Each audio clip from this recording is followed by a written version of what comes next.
to do the needful for Nigeria's turnaround for the betterment of our citizens.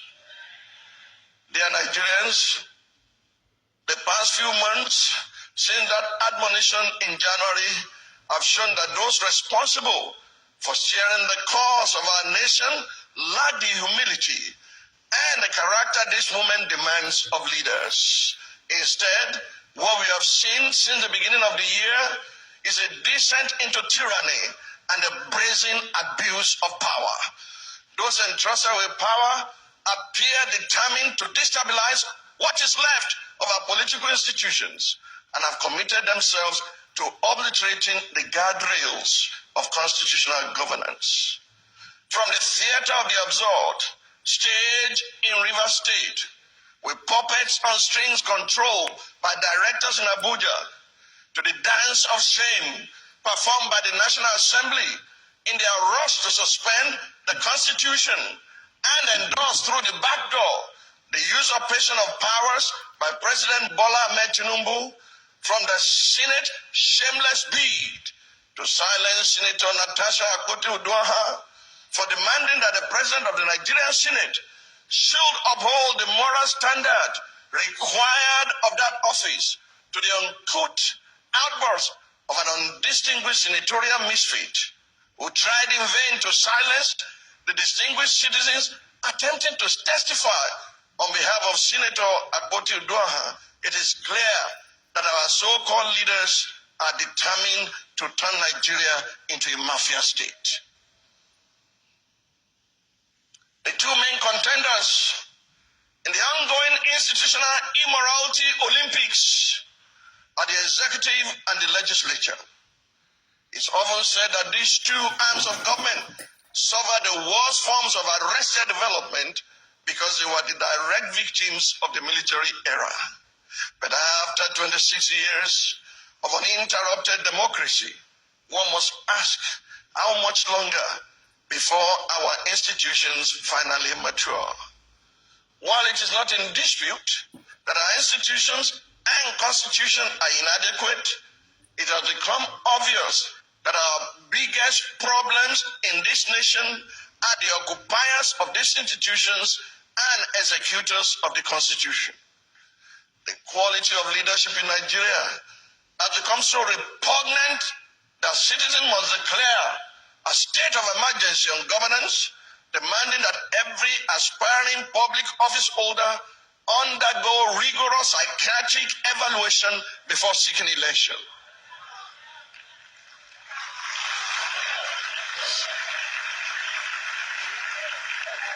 Dear Nigerians, the events that unfolded on the floor of the Senate Committee on Ethics, Privileges, and Public Petitions on Tuesday, March 25, 2025, are an apt and timely illustration of our leadership deficit.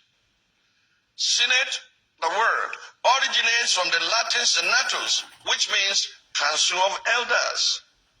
Elders, as used in this context, does not necessarily connote chronological age, but a demonstration of such wisdom, decorum, and decency that commands respect.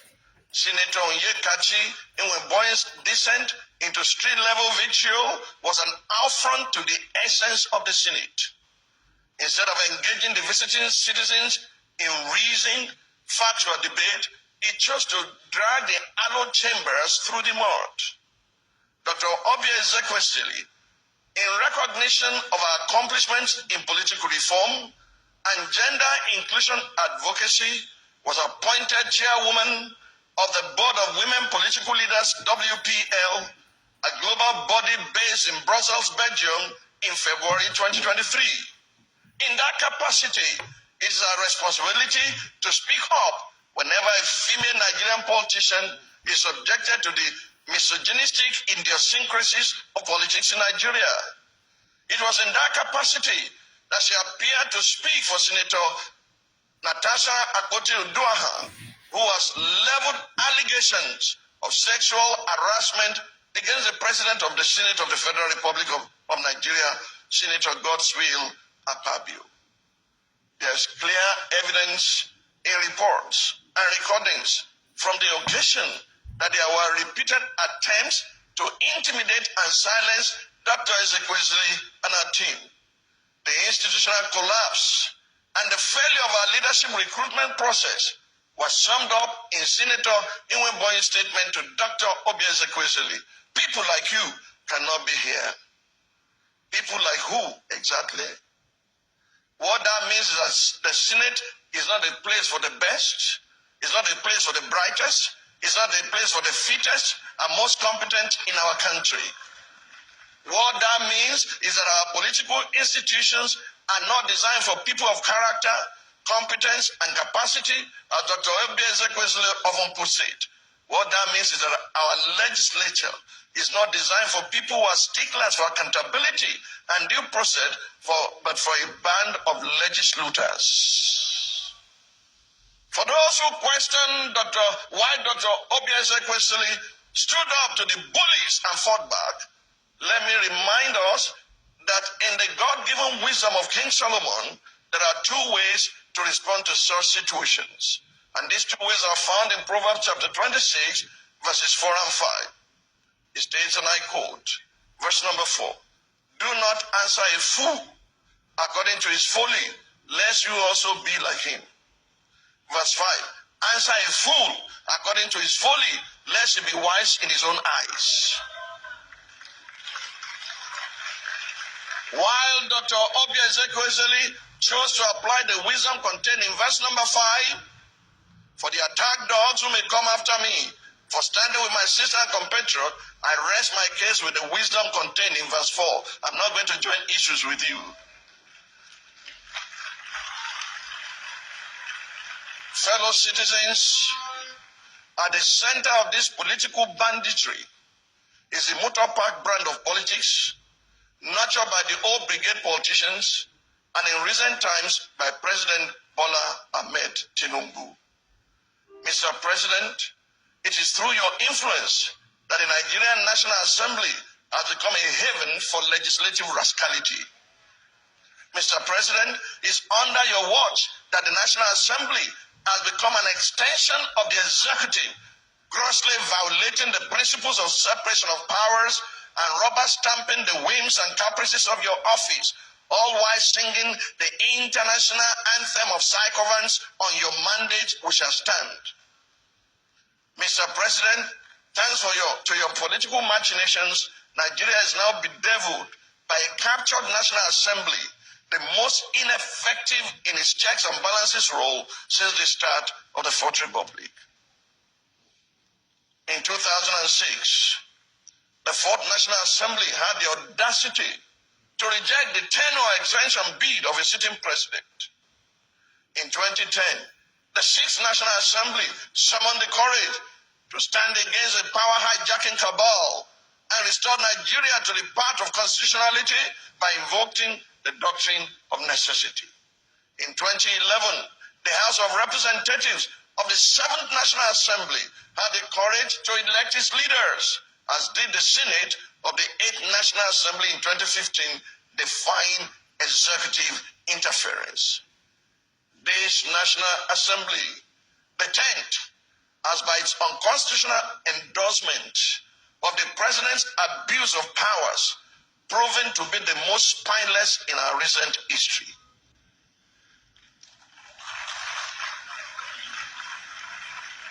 Through its actions and inactions, the National Assembly has in effect become the 40th member of the President's cabinet.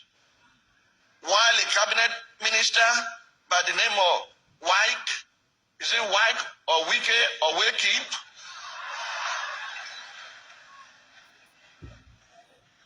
While a cabinet minister has more or less become a third-time state governor in Rivers State, pampered by the indulgences of the president. Recent events have made it clear to Nigerians that at this assembly being in place in 2006, when the third-term agenda was proposed, our democracy would have since morphed into one of Africa's lamentable tales of sit-tight dictatorship. To the president of the Nigerian Senate, who has not heeded the call to subject himself to an unbiased investigation, to clear his name of the allegations leveled against him, and under whose leadership the National Assembly has become a carry-go legislature, hiding under the umbrella of technicalities and a dubious voice voting system, and leave you and your conscience with the words of Frederic Bessiert, former deputy of the French National Assembly. He said, and I quote, "When plunder becomes a way of life for a group of men in a society, over the course of time, they create for themselves a legal system that authorizes it and a moral code that glorifies it." To the President of the Federal Republic of Nigeria, under whose brand of politics the institution of legislative oversight is collapsing and our democracy is faced with an existential threat, I say, Mr. President, Nigeria is too delicate for this kind of politics. If this state capture was what you meant by humiliation, it is an anticlimax that can only be counterproductive at the end. I urge you, Mr. President, to think deeply and reflect on these words. No man is wise enough, nor good enough to be trusted with unlimited power. Mr. President, please stop playing God.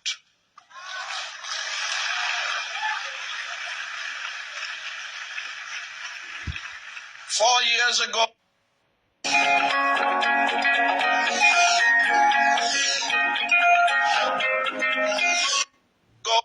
conspicuous handwriting on the wall, I warned the President Muhammadu Buhari-led government about the dangers of the second-term curse.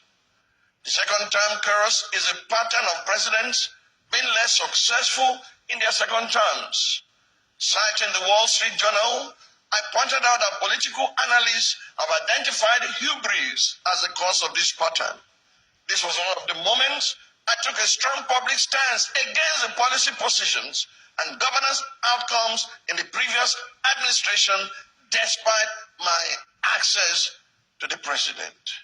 I did it because I did not want that government to fail. Much as I disagree with the politics of President Bola Ahmed Tinubu, I'm speaking up today because, again, I do not want the president to fail. It is not in the interest of any Nigerian, let alone the Nigerians whose survival hangs in the balance for President Tinubu to fail. Whether we like it or not, this administration holds the reins of our economy, and we cannot allow them to flush it down the drain. From his approach to governance, right from his first day in office, the current administration, though in its first term, seems to have drifted in the sea of hubris. In the process, steering the polity adrift and struggling to stabilize it. Since justice, equity, and good governance are the foundations for national prosperity, and because injustice can frustrate any economic agenda, it is time for this government to embrace humility and govern with justice and fairness before it is too late. God forbid we should say, as we still did to the House of Commons in 1935, when the situation was manageable, it was neglected. And now that is thoroughly out of hand, too late, the remedies which then might have effected a cure. There's nothing new in this story. Want of foresight, unwillingness to act when action will be simple and effective, lack of clear thinking, confusion of counsel until the emergency comes, until self-preservation strikes the jeering gong. These are the features which constitute the endless repetition of history.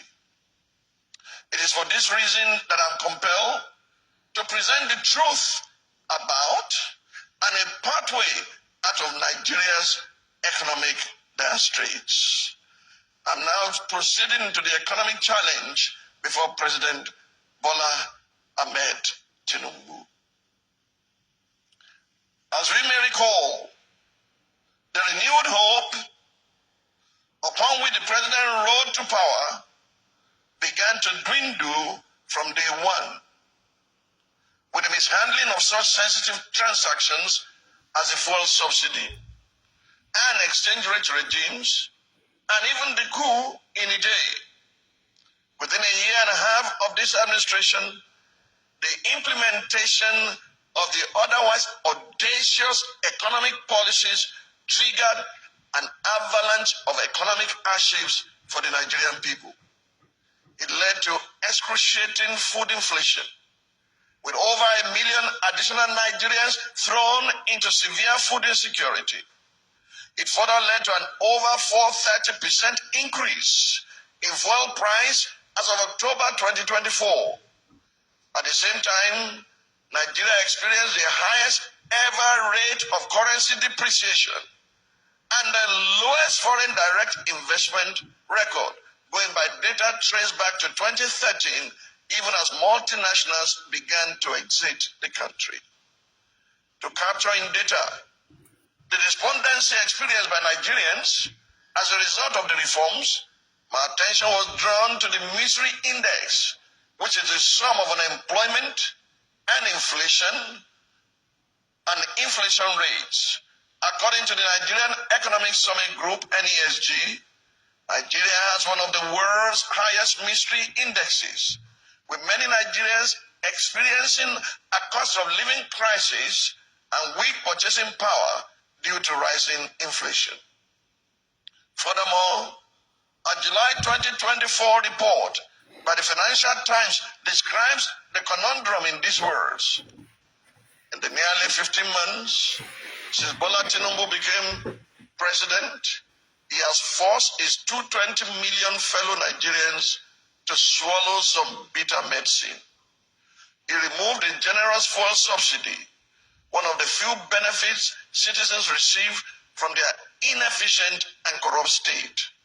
He allowed the country currency, the naira, to enter free fall, fueling imported inflation and triggering the worst cost of living crisis in a generation. These measures have pushed tens of millions of already impoverished people deeper into misery. The stampede deaths in several cities at the end of 2024 were the most horrific climax to the economic hardships experienced by Nigerians.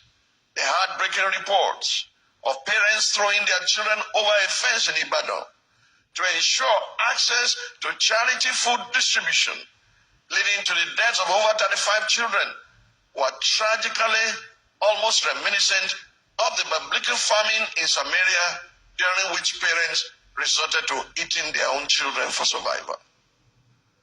While it is not in dispute that difficult economic reforms come with costs and are usually associated with periods of hardship, 4 essentials must be taken into consideration when driving reforms. Number 1, empathy, which means understanding and sharing in the plight of the people. Number 2, methodology, which indicates a systematic approach to deploying tools from the reform toolbox to cushion the biting effects of reforms. Number 3, transparency, which mandates governments to act openly and to carry the citizens along at every major decision point in the reform journey. And number 4, responsibility, which requires leaders to take the lead in bearing the difficult and painful impacts of reforms.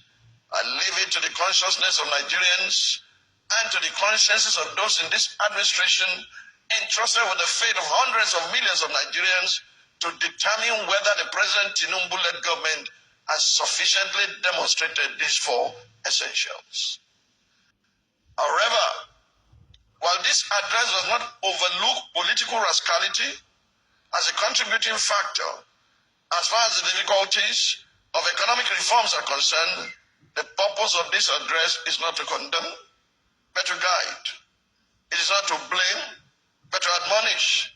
It is not to dismiss ongoing efforts to stabilize the economy, but to offer an alternative path to show how we can reimagine Nigeria and put an end to the sufferings of the Nigerian people. Let me also state that this is not to dismiss the successes already achieved by this government, including the increase in reserves by this administration from $35 billion in May 2023, when this government came to power, to $40 billion as of November 2024. That's a place to clap. While acknowledging these and similar reform efforts, this address is meant to highlight the injustices at the root of our problems and to lay a foundation for an economic recovery speed that will dwarf that of Japan after the Second World War. To do this, my intention is to point this administration to the governance model of Joseph as recorded in Genesis chapters 41 to 47, revisiting the governance model of Joseph. Albert Einstein is often quoted as saying, the definition of genius is taking the complex and making it simple. The state of our nation today warrants visiting a leader who simplified the complex socio-economic problems of his country of residence